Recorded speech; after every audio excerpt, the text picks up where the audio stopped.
दोस्तों, किशोरी क्रिएशन से मैं सपना शर्मा आप सभी का हार्दिक स्वागत करती हूँ आपके अपने चैनल पर। दोस्तों, आज के वीडियो में मैं श्रावण मास महात्म्य के 29वें दिन की कथा लेकर के आई हूँ। इससे पहले के 1 से 28 अध्याय के वीडियो जो है मैंने मेरे चैनल पर डाले हुए हैं। आप उनको मेरे चैनल पर जाकर देख भी सकते हैं और श्रवण भी कर सकते हैं। श्रावण मास महात्म्य जो स्कंद पुराण के अंतर्गत दिया गया है, इसमें 30 अध्याय है। मास महात्म्य के 29वें अध्याय में श्रावण मास में किए जाने वाले व्रतों के काल निर्णय के बारे में हम जानेंगे। इससे पहले 28वें अध्याय में जो है हमने अगस्त्य ऋषि को जो है अर्घ्य दान की विधि के बारे में जाना था। ईश्वर बोले, हे सनत कुमार, अब मैं पूर्व में कहे गए व्रत कर्मों के समय के विषय में बताऊंगा। हे महामुनि, किस समय कौन सा कार्य करना चाहिए उसे सुनिए। मास में कौन सी तिथि किस विहित काल में ग्रहण के योग्य होती है और उस स्थिति में पूजा, जागरण आदि से संबंधित मुख्य समय क्या है। व्रतों के वर्णन के समय कुछ व्रतों का समय तो कुछ पूर्व में बता दिया गया है। नक्त व्रत का समय ही विशेष रूप से इन व्रतों तथा कर्मों में उचित बताया गया है। उपवास करें तथा रात्रि में भोजन करें, यही प्रधान नियम है। सभी व्रतों का उद्यापन उन व्रतों की तिथियों में ही होना चाहिए। कारण से उस तिथि में उद्यापन असंभव हो तो पंचांग शुद्ध दिन में एक दिन पूर्व शासन करे और दूसरे दिन आदर पूर्वक होम आदि कार्यों को करे। पारना पारना व्रत में तिथि का बढ़ना या घटना कारण नहीं है। श्रावण मास के शुक्ल पक्ष की प्रतिपदा तिथि में संकल्प करके उपवास करें, दूसरे दिन पारण करें, इसके बाद दूसरे दिन उपवास धारण करें। इसी क्रम से करते रहें। तो चाहिए कि वह पारण में हविष्यान्न, मूंग, चावल आदि ग्रहण करे। एकादशी तिथि में पारण का दिन हो जाने पर 3 दिन निरंतर उपवास करे। धारण का होता है, फिर एकादशी का, फिर धारण का होता है। हर व्रत में पूजा का समय प्रातः काल का ही होना चाहिए। सोमवार के व्रत में पूजा का प्रधान समय सायंकाल होना चाहिए। बुध तथा गुरु के व्रत में पूजन के लिए मुख्य समय प्रातः काल है। शुक्रवार के व्रत में पूजन उषा काल से लेकर सूर्य उदय के पूर्व तक हो जाना चाहिए। व्रत में शनि के दान के लिए मध्याह्न मुख्य समय कहा गया है। हनुमान जी के पूजन का समय मध्याह्न है। अश्वत्थ का पूजन प्रातःकाल करना चाहिए। तो रोटक नामक व्रत में यदि सोमवार युक्त प्रतिपदा तिथि हो तो वह प्रतिपदा 3 मुहूर्त में से कुछ अधिक तीनों होनी चाहिए, अन्यथा पूर्व योगिनी प्रतिपदा ग्रहण करनी चाहिए। पर ये द्वितीया सायकाल व्यापनी मानी गई है। यदि दोनों तिथियों में पूर्व भेद हो तो तृतीया संयुक्त द्वितीया ग्रहण करनी चाहिए। नामक व्रत की तृतीय तिथि चतुर्थी युक्त होनी चाहिए। गणपति व्रत हेतु तृतीया विद चतुर्थी तिथि प्रशस्त होती है।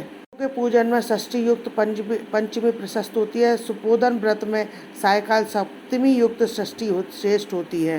के व्रत में मध्याह्न में व्यापनी सप्तमी ग्रहण करनी चाहिए। देवी के पवित्रारोपण व्रत में रात्रि व्यापनी अष्टमी तिथि ग्रहण करनी चाहिए।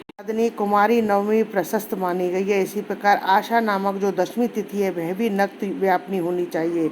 विद्या एकादशी का त्याग करना चाहिए। तो उसमें वैद्य के लिए विषय में सुनिए। एकादशी व्रत के लिए अरुणोदय से 10वीं का वेद वैष्णवों के लिए तथा सूर्योदय से 10वीं का वेद स्मार्तों के लिए निरंध होता है। रात्रि के अंतरिम प्रहर का आधा भाग अरुणोदय होता है। इसी राशि से जो द्वादशी तथा द्वादशी और वह पवित्रारोपण में घार्य है। के व्रत में त्रयोदशी रात्रि व्यापनी होनी चाहिए। इसमें भी द्वितीय व्याम व्यापनी त्रयोदशी हो तो अति प्रशस्त होती है।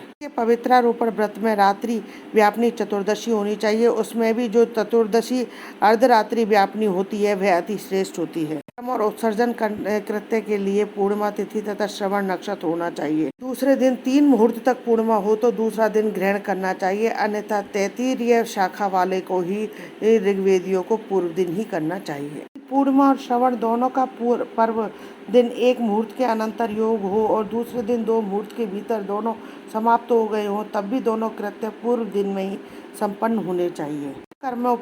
कर्म प्रयोग के अंत में दीपक का काल माना गया है और सर्वबलि के लिए भी वही काल बताया गया है। दीपदान तथा सर्व बलिदान कर्म में अगस्त्य काल व्यापनी पूर्णिमा प्रशस्त होनी चाहिए। है ग्रीव के उत्सव में मध्याह्न व्यापनी पूर्णिमा प्रशस्त होनी चाहिए। बंधन कर्म में अपराह्न काल व्यापनी पूर्णिमा होनी चाहिए। उसी प्रकार संकष्ट चतुर्थी चंद्रोदय व्यापनी घार्य होती है। चंद्रोदय व्यापनी चतुर्थी दोनों दिनों में अथवा दोनों दिन में न हो तो भी चतुर्थी व्रत में पूर्व दिन में करना चाहिए, क्योंकि तृतीया में चतुर्थी महान पुण्य फल देने वाली होती है।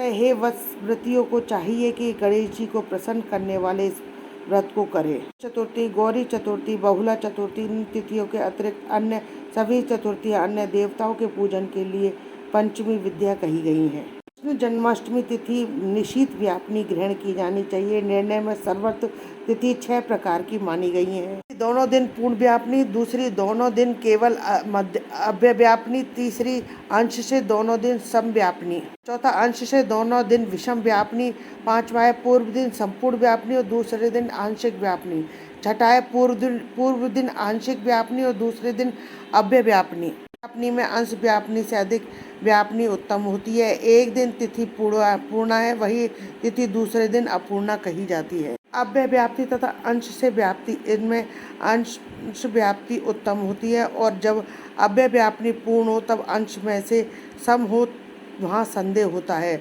और उसके निर्णय में भेद होता है। वाक्य से वार तथा नक्षत्र के योग से, कहीं प्रधान द्रव्य योग से और कहीं पारणा योग से जन्माष्टमी व्रत में संदेह होने पर तीनों पक्षों में पूरा कार्य होता है। अष्टमी 3 पहर के भीतर ही समाप्त होती है तो अष्टमी के अंत में पारणा हो जाना चाहिए और उसके बाद यदि अष्टमी उषा काल में समाप्त होती है तो पारण उसी समय होना चाहिए। नामक व्रत में मध्याह्न व्यापनी अमावस्या शुभ होती है और वृषभों के पूजन में सायकाल व्यापनी अमावस्या शुभ होती है। इस संबंध में कुशों के संचय में संगर्भ काल में यह दिन के 5 भागों में से दूसरा भाग व्यापनी अमावस्या शुभ कही गई है।